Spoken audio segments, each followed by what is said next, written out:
사망 권세 이기시고 다시 사신 우리 예수 그리스도를 찬양합니다.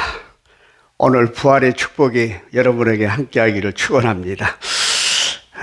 지금 부활의 은총이 온 세상에 새 생명으로 역사하고 있습니다. 이 부활절을 축하하고 기뻐하기 위해서 그런지 벚꽃이라든지 개나리라든지 진달래라든지 이런 모든 꽃들이 아주 활짝 피어 있어서 너무 좋습니다. 그런데 저는 이 에이프릴 4월이 얼마나 좋은 계절인지 모르겠습니다만 이 4월을 100년 전에 T.S. 엘리엇이라고 하는 시인이 항무지라고 하는 시를 썼는데 그 첫 구절에 뭐라고 이야기하냐면 4월은 가장 잔인한 달이다 이렇게 이야기하고 있어요. 이해가 안 되지 않습니까? 그는 그 뒤이어서 뭐라고 시를 이야기하냐면 죽은 땅에서 라일락을 키워내고 기억과 욕망을 뒤섞고 잠든 뿌리를 봄비로 깨운다. 그런데 이렇게 죽은 땅에서 라일락을 키워내고 기억과 욕망을 뒤섞고 말이죠. 잠든 뿌리를 봄비로 깨우니까 얼마나 아름다운 이야기고 희망찬 이야기입니까? 그런데 4월을 가장 잔인한 달이라 그렇게 이야기를 하고 있다는 이야기입니다. 왜 그러냐? 그 다음에 그런 뭐라고 이야기하냐면 겨울은 오히려 따뜻하다 그렇게 이야기를 합니다. 그 이유가 뭐냐? 아까도 이야기했습니다만 제1차 세계대전을 치르고 나서 세상은 온통 상처투성이요 절망의 상태였습니다. 그래서 다시 일어나야 하는데도 불구하고 그 전쟁의 상처와 폐허 속에서 다시 일어나야 하는데도 불구하고 움직이려고 하지 않는 거예요. 예.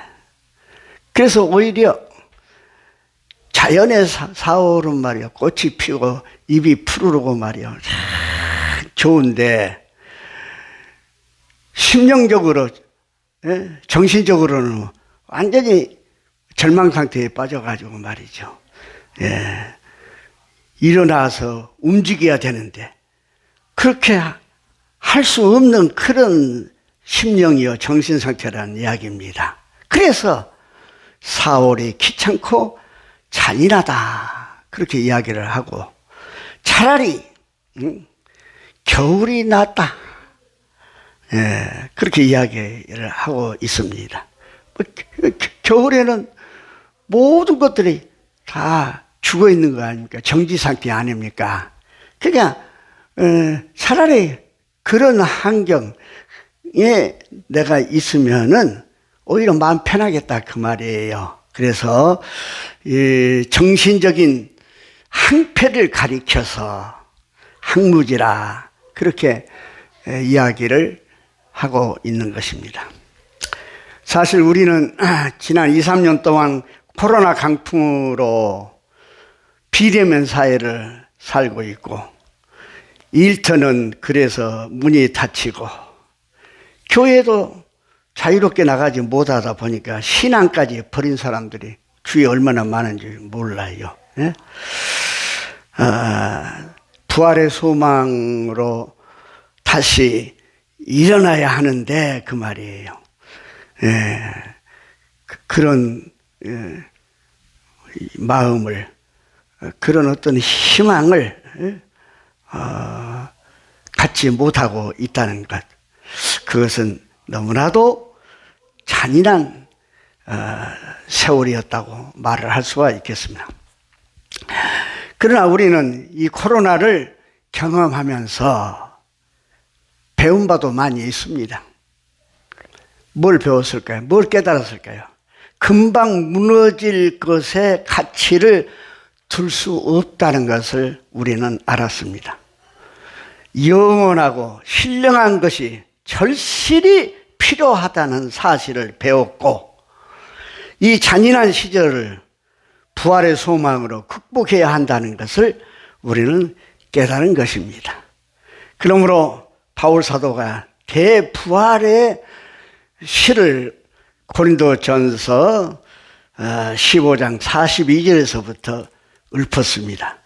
죽은 자의 부활도 그와 같으니 썩을 것으로 신고 썩지 아니할 것으로 다시 살아나며, 욕된 것으로 신고 영광스러운 것으로 다시 살아나며, 약한 것으로 신고 강한 것으로 다시 살아나며, 육의 몸으로 신고 신령한 몸으로 다시 살아나나니, 육의 몸이 있은즉 또 영의 몸도 있느니라. 위대한 부활의 시를 읊고 있는 것을 볼 수가 있습니다. 이 바울의 위대한 부활의 찬가가 오늘 부활절을 맞이는 우리의 찬가가 되기를 주의 이름으로 축복합니다.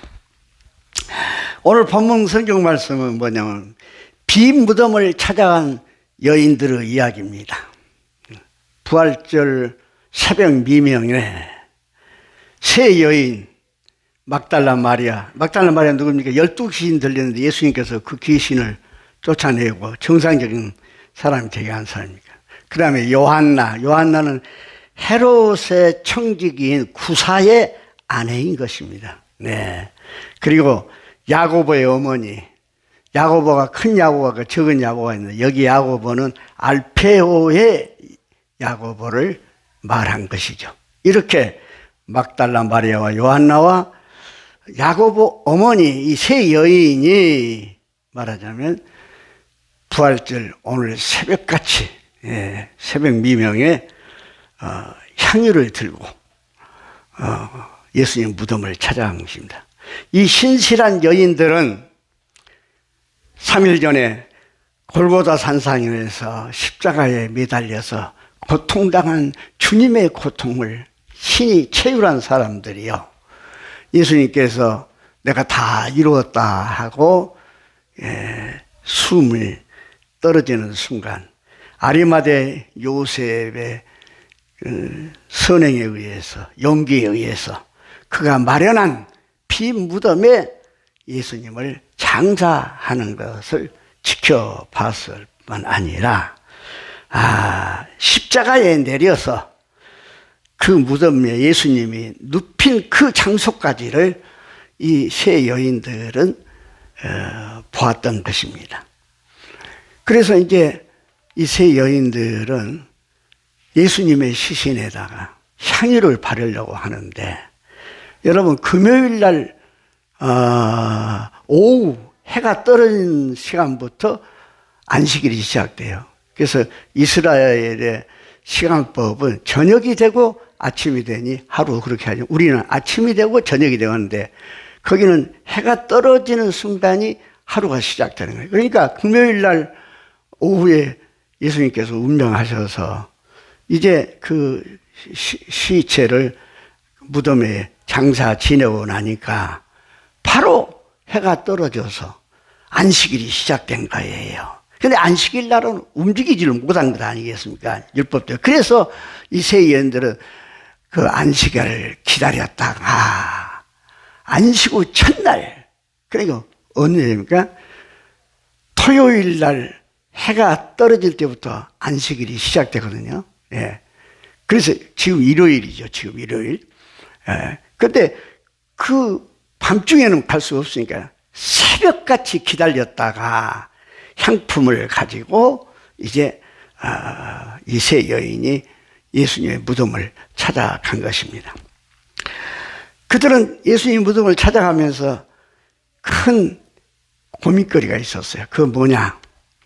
대제사장이 예수님 무덤을 군사들에게 돈을 주어서 지키게 했던 겁니다. 왜냐?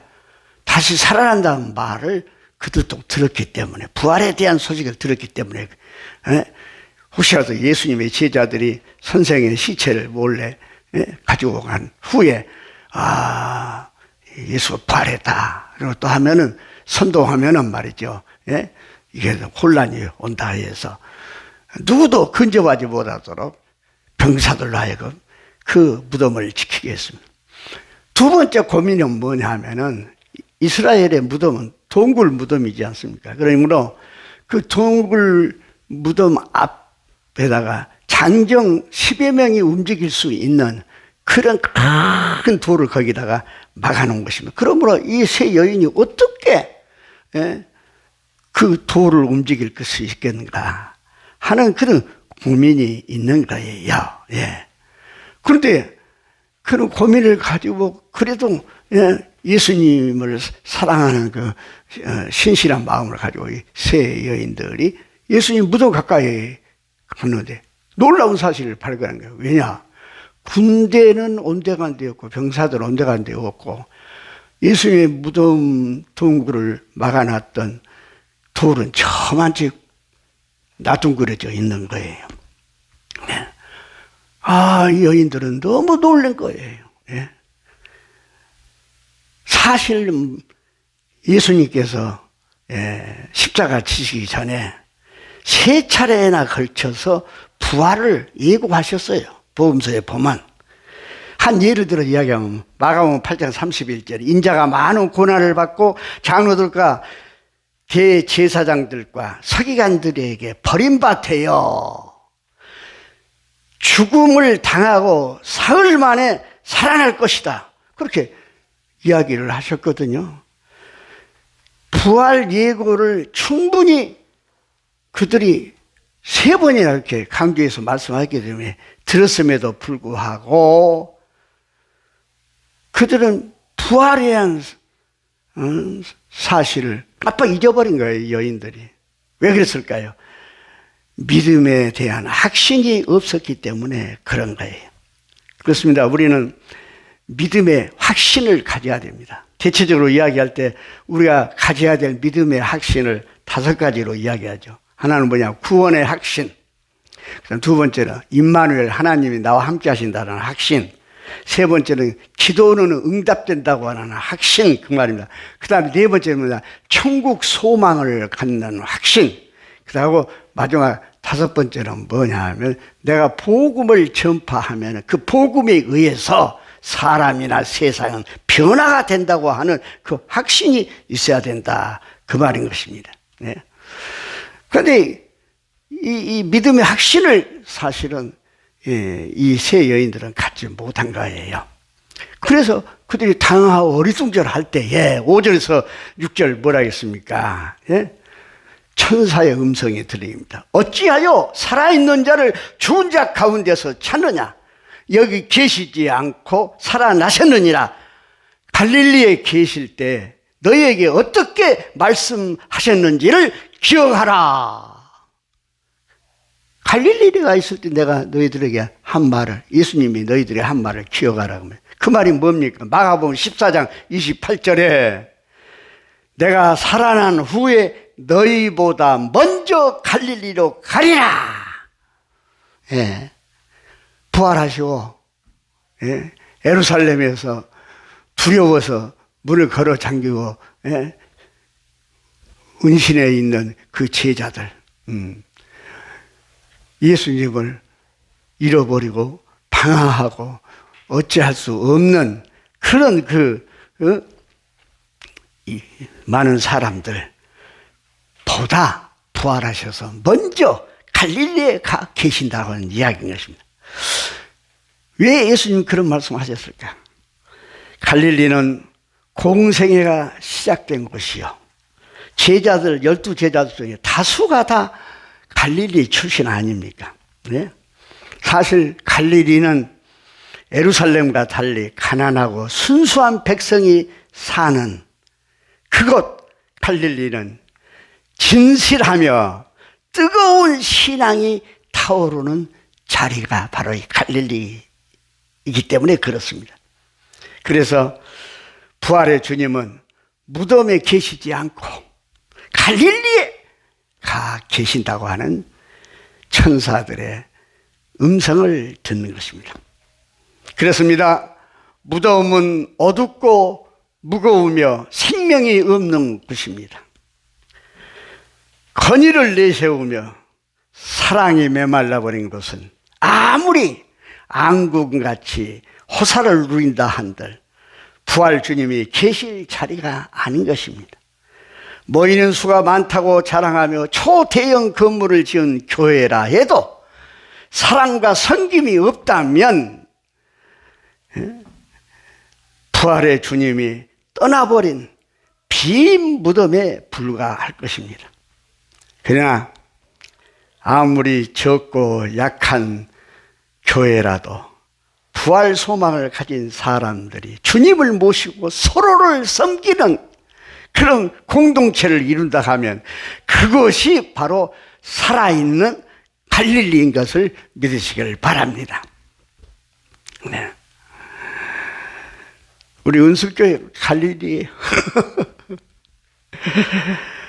부활절은 우리의 믿음의 결정이며 교회 역사의 시작인 것입니다. 부활절 기간은 오늘부터 50일 동안입니다. 그래서 50일 이 기간이 딱 지나면 바로 성령 강림 주일이 시작이 되는 것이죠. 그래서 지금 부활절부터 성령 강림 주일 전까지를 기쁨의 50일이라고 부릅니다. The Great 50 Days. The Great. 바로 가장 위대한 날이라 그 말입니다. 위대한 50일이라는 이야기를 하고 있는 것입니다. 코로나로 고통받던 세상에서 맞이하는 잊지 못할 올해의 부활절에 우리의 헛된 것을 영원한 것으로 변화시키는 기적이 이 부활절에 함께 하기를 주님의 이름으로 축복합니다. 그래서 헛된 것을 영원한 것으로 변화시키는 바로 기적의 주인공이 우리 은숙교회 모든 분들이 되기를 간절히 바랍니다. 저는 끝으로 유안진 시인이 쓴 부활시를 낭독함으로 오늘 말씀을 마치고자 합니다.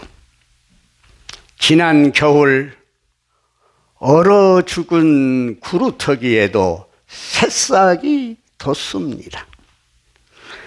말라 죽은 가지끝 굳은 티눈에도 분홍 꽃잎 눈부시게 피어납니다.